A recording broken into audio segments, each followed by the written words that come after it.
Alors, je vais parler des rapports entre anthropologie et astrologie. Faire de l'astrologie sans disposer d'une anthropologie solide, c'est pas possible. On ne va pas remplacer une vraie anthropologie par des considérations mythologiques ou symboliques. Il faut avoir une connaissance réelle de la société dans laquelle nous vivons. Il faut observer le monde. Alors, André Barbeau avait proposé quelque chose de ce genre dans son Astrologie mondiale de 1967, en disant qu'il y a des moments où il y a des crises et des moments où il y a de la détente. Bon. Pour lui, c'était ça son anthropologie. Je trouve que c'est un petit peu court comme anthropologie. À mon avis, ce qui est beaucoup plus intéressant, c'est d'abord bon, pour moi, c'est l'astrologie des leaders, et le leader, soit il favorise le rassemblement des gens, des personnes, soit il favorise un travail de collection, de récupération des données, sous la forme de musées, sous la forme de bibliothèques, etc. Et il y a constamment cette alternance. Faut-il privilégier la gestion matérielle ou la gestion humaine au sens de l'humain? Bon, ben c'est un peu ce qui se passe aujourd'hui. C'est le dilemme dans lequel on se trouve. Chaque fois, il y a un choix à faire à ce niveau-là. Qu'est-ce qui est important?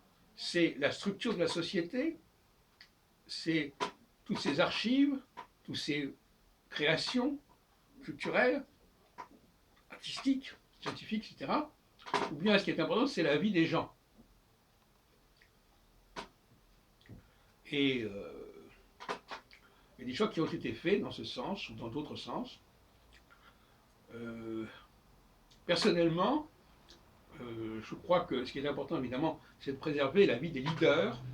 On aurait dû, pour moi, à la période de pandémie, protéger tous les leaders, tous les gens qui ont une capacité justement de rassembler autour d'eux et de mettre en place une prise en compte et un gardiennage à la fois du passé et du futur.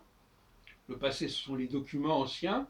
Le futur, c'est la préparation, c'est les nouveaux rassemblements, c'est les nouvelles unions. Tous ces gens-là qui sont un élément extrêmement précieux de la société, il aurait fallu les garder en particulier. Ce qu'on n'a pas fait.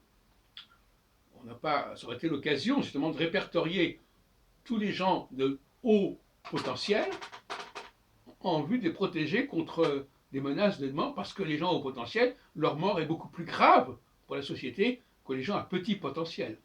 Bon, ça n'a pas été fait.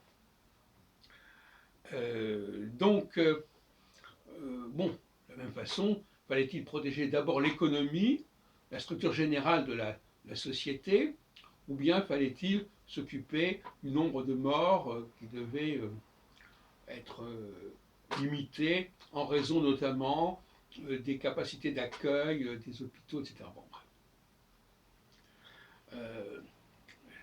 les gens qui sont dans la santé, eux, ils s'occupent surtout de l'avenir, du vivant.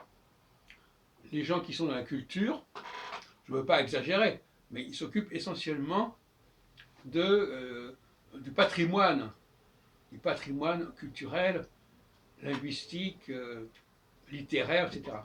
Ce sont deux populations différentes, et la question, c'est qu'à un moment donné, selon le leader qu'on met en place au sommet, on aura une préférence dans un sens ou dans l'autre. Le choix du leader est fondamental. Et le changement de leader aussi, éventuellement.